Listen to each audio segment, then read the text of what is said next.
샬롬, 김민수 목사입니다.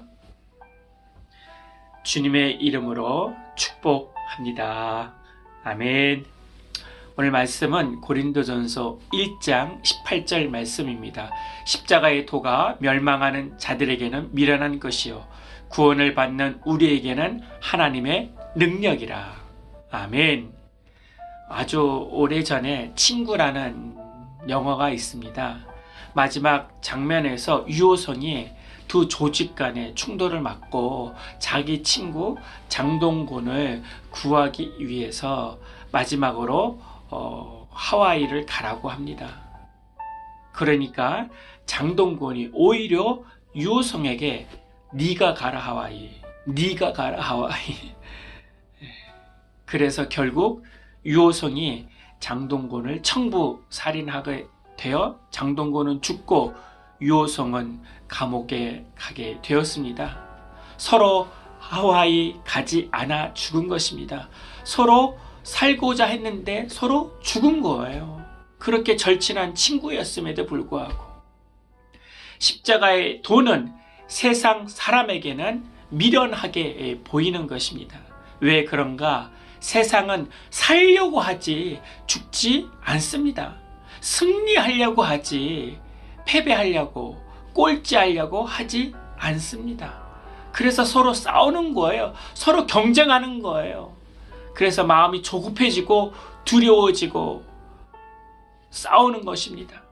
도박에 빠진 사람들의 특징은 승부욕이 강하다는 거예요. 지는 것을 못 참는 거예요. 일생 온 재산을 잃어가면서까지도 지는 것을 못 참는 거예요. 가족도 잃어버리고 본인 몸과 마음도 잃어버려서 결국 폐인이 되는 거예요.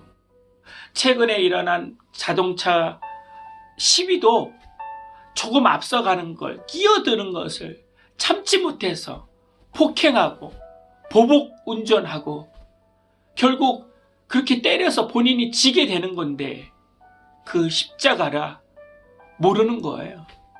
이 세상 사람들은 십자가를 미련하게 보이는 거예요. 여러분, 감정으로 싸워서 결국 이겼어도 지는 자가 되고요. 냉철한 이성으로 싸워도 결국 이겼어도 지는 자가 되는 것입니다. 그래서 세상 사람들에게는 헛똑똑이들이 많아요. 이기면서 지는 자들이 참 많습니다. 헛똑똑이의 지혜로 보면 십자가가 미련해 보이는 것입니다. 그러나 십자가만이 싸움을 멈추게 합니다. 십자가는 평안을 줍니다. 아멘. 믿으십니까? 십자가로 가정의 평화도 오는 것입니다.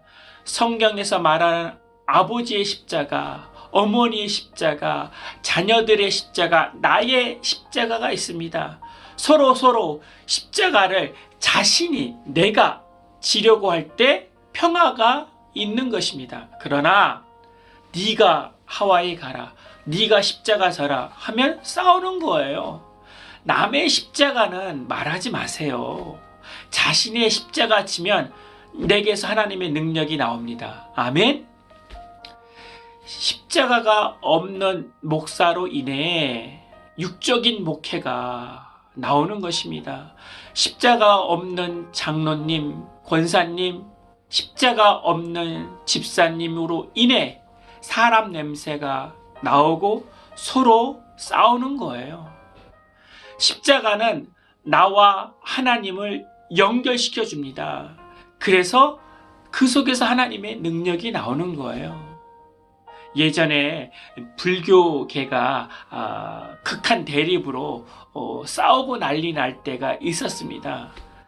총무원장님이 물러나야지 이 사태가 수습된다는 원로 스님들의 결론을 나왔는데 누가 총무원장님에게 사직하라고 말을 하겠습니까?